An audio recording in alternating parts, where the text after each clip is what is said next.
దెయ్యాలు కలిసి ఒక మహా శివాలయాన్ని నిర్మించాయంటే మీరు నమ్ముతారా? అది కేవలం ఒక్క రాత్రిలో.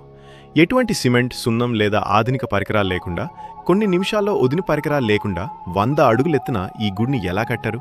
మధ్యప్రదేశ్లోని మొర్నా జిల్లాలో ఉన్న ఈ కక్కన్మఠ్ ఆలయం వెనుక ఉన్న భయంకరమైన మిస్టరీ ఏంటో ఈరోజు తెలుసుకున్నాం.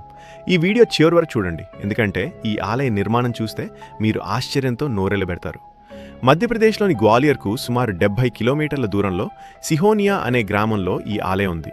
ఇది దాదాపు 1000 ఏళ్ల క్రితం కట్టిన ఆలయం. అప్పట్లో ఇంతటి భారీ రాళ్లను అంత ఎత్తుకి ఎలా తీసుకెళ్లారో ఎవరికీ తెలియదు. ఈ ఆలయం చుట్టుపక్కల ఎక్కడా కొండల్లేవు. మరి ఈ రాళ్లను ఎక్కడి నుండి తెచ్చారో అనేది మొదటి పెద్ద రహస్యం. మరెన్నో ఆసక్తికరమైన రహస్యాలు, ఆధ్యాత్మిక విషయాలు మరియు మిస్టరీస్ గురించి తెలుసుకోవడానికి ఇప్పుడే మన ఛానల్ని సబ్స్క్రైబ్ చేసుకోండి. ముఖ్యంగా నేను పెట్టే ప్రతి వీడియో మీకు నోటిఫికేషన్ ద్వారా వెంటనే రావాలంటే పక్కనే ఉన్న బెల్ ఐకాన్ని నొక్కి ఆల్ ఆప్షన్ని సెలెక్ట్ చేసుకోండి. అప్పుడే మన ప్రయాణం నిరంతరం. ఆలయాన్ని స్థానికులు ఇప్పటికీ దెయ్యాలు కట్టిన గుడి అని పిలుస్తుంటారు. ఈ పేరు వెనుకున్న కథలు తరతరాలుగా ఇక్కడ వినిపిస్తూనే ఉన్నాయి. పూర్వం ఈ ప్రాంతం దట్టమైన అడవులతో ఉండేదట. ఎంతోమంది ఋషులు ఇక్కడ తపస్సు చేసుకునేవారని పురాణాలు చెప్తున్నాయి. కృష్ణానది తీరానికి సమీపంలో ఉండడంతో ఈ క్షేత్రానికి ఆధ్యాత్మిక శక్తి చాలా ఎక్కువ అని యోగులు చెప్తారు. అసలు కథలోకి వెళ్తే 100 ఏళ్ల క్రితం ఒక అమావాస్య నాటి చీకటి రాత్రి ఈ ప్రాంతంలో కొన్ని అదృశ్య శక్తులు సంచరించాయట. ఆ శక్తులు లేదా భూత ప్రేతాలు ఒక నిర్ణయానికి వచ్చాయి. పరమశివుడికి ఇక్కడ ఒక అద్భుతమైన ఆలయాన్ని నిర్మించాలని అవి సంకల్పించాయి. ఎందుకు ఆ శక్తులు శివుడికి గుడి కట్టాలి అనుకున్నాయి? బహుశా తమకు ఉన్న పాపాలు తొలగిపోవడానికో లేదా ఆ శివయ్య మీద ఉన్న భక్తితోనో కావచ్చు. అయితే ఆ శక్తులకు ఒక కఠినమైన నియమం ఉంది. ఈ ఆలయ నిర్మాణం మొత్తం కేవలం ఒక్క రాత్రిలోనే పూర్తి కావాలి. సూర్యోదయం అయ్యి మొదటి కోడి కూసేలేలోపు ఆలయం పూర్తవ్వాలి. ఒక్కసారి కోడి కూసిందంటే ఆ పనిని అక్కడితో ఆపేసి వెళ్ళిపోవాలి. ఆ రాత్రి గ్రామంలో ఎవరూ బయటకు రాలేదు. కానీ చుట్టుపక్కల వారికి వింత వింత శబ్దాలు వినిపించడం మొదలయ్యాయి. ఎటువంటి సిమెంట్ లేదా సున్నం వాడకుండా ఆ రాళ్ళని ఎలా పేర్చారో ఇప్పటికీ ఎవరికి అర్థం కాదు. గాలి వీచినప్పుడు ఆ భారీ రాళ్ళు స్వల్పంగా కదులుతాయి, కానీ కింద పడిపోవు. ఇది ఆ అదృశ్య శక్తుల నిర్మాణ కౌశలం అని భక్తులు నమ్ముతారు. ఆ రాత్రంతా పనిశర్వేగంగా జరిగింది. గర్భాలయం పూర్తయింది, మంటపాలు తయారయ్యాయి. ఇక కేవలం పైన విమాన గోపురం మాత్రమే మిగిలింది. సరిగ్గా అదే సమయంలో ఎక్కడి నుండో ఒక కోడి కూసింది.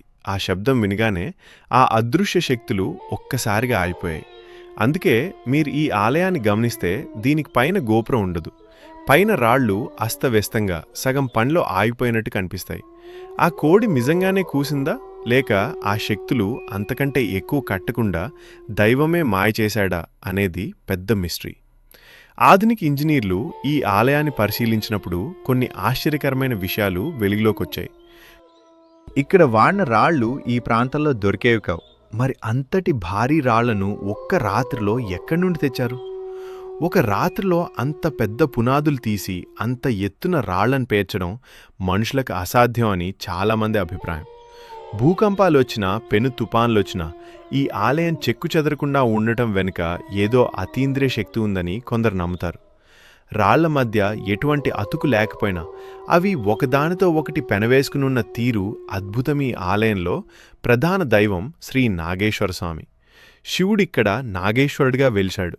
ఇక్కడ శివలింగం చూడ్డానికి చాలా ప్రకాశవంతంగా, శక్తివంతంగా ఉంటుంది.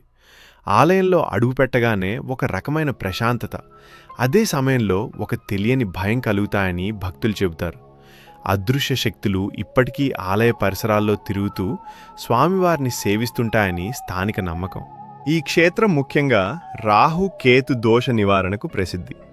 జాతకంలో సర్పదోషాలున్నవారు, సంతానం లేనివారు ఇక్కడ వచ్చి పూజలు చేస్తే ఫలితం ఉంటుందని నమ్ముతారు. ఇక్కడున్న నాగప్రతిమలు చాలా పురాతనమైనవి. వాటిని దర్శించుకుంటేనే మానసిక ప్రశాంతత లభిస్తుంది. ఈ దెయ్యాల గుడిలో చేసే పూజలకు పవర్ ఎక్కువ అని భక్తుల విశ్వాసం. ఊర్లోని పెద్దలు తమ తాతల కాలం నాటి కథలను ఇప్పటికీ చెప్తూ ఉంటారు. రాత్రి వేళల్లో ఆలయం నుండి గజ్జెల శబ్దాలు, వేద మంత్రాలు వినిపిస్తాయని కొందరు స్థానికులు ప్రమాణం చేసి చెప్తారు. ఒకసారి ఒక పర్యాటకుడు రాత్రిపూట ఆలయంలో ఉండటానికి ప్రయత్నిస్తే ఎవరో అదృశ్య శక్తులు అతన్ని బయటకు నెట్టేశాయని ఒక ప్రచారం ఉంది. ఈ శక్తులు చెడు చేసేవి కావు, కేవలం ఆలయానికి కాపలా ఉండేవి అని ఇక్కడి వారు నమ్ముతారు. భక్తులకు ఏనాడు ఎటువంటి అపాయం కలగలేదు. శివుని అనుగ్రహం అందరికీ ఉంటుంది. భారతదేశంలో ఇటువంటి దెయ్యాలు కట్టిన గుడి కథలు మరికొన్ని చోట్ల కూడా ఉన్నాయి. అయితే మన ఆంధ్రప్రదేశ్లోని పెదకల్లేపల్లికి ఉన్న ప్రత్యేకత ఏమిటంటే ఇక్కడ భక్తి మరియు మిస్టరీ సమానంగా ఉంటాయి. మన పురాణాల ప్రకారం భూత ప్రేత పిశాచాలకు కూడా శివుడే అధిపతి. భూతనాథుడు పట్టుదల ఉంటే అసాధ్యాన్ని సుసాధ్యం చేయొచ్చు అని ఈ ఆలయ నిర్మాణం మనకు గుర్తు చేస్తుంది. సనాతన శక్తి ఎంతటిదో, మన పూర్వీకుల విజ్ఞానం ఎంతటిదో ఈ క్షేత్రం ఒక నిదర్శనం. సైన్స్కి అందని విషయాలు. ఇప్పటి వరకు మీరు ఈ రహస్యాన్ని విన్నారు కదా, మీకు ఏమనిపిస్తుంది? ఇది నిజంగానే దెయ్యాల పన లేక పూర్వీకుల అద్భుతమా? మీ అభిప్రాయాన్ని కింద కామెంట్ సెక్షన్లో తప్పకుండా తెలియజేయండి. మీ కామెంట్స్ మాకెంతో ముఖ్యం. మీకు ఈ వీడియో నచ్చితే లైక్ చేయండి,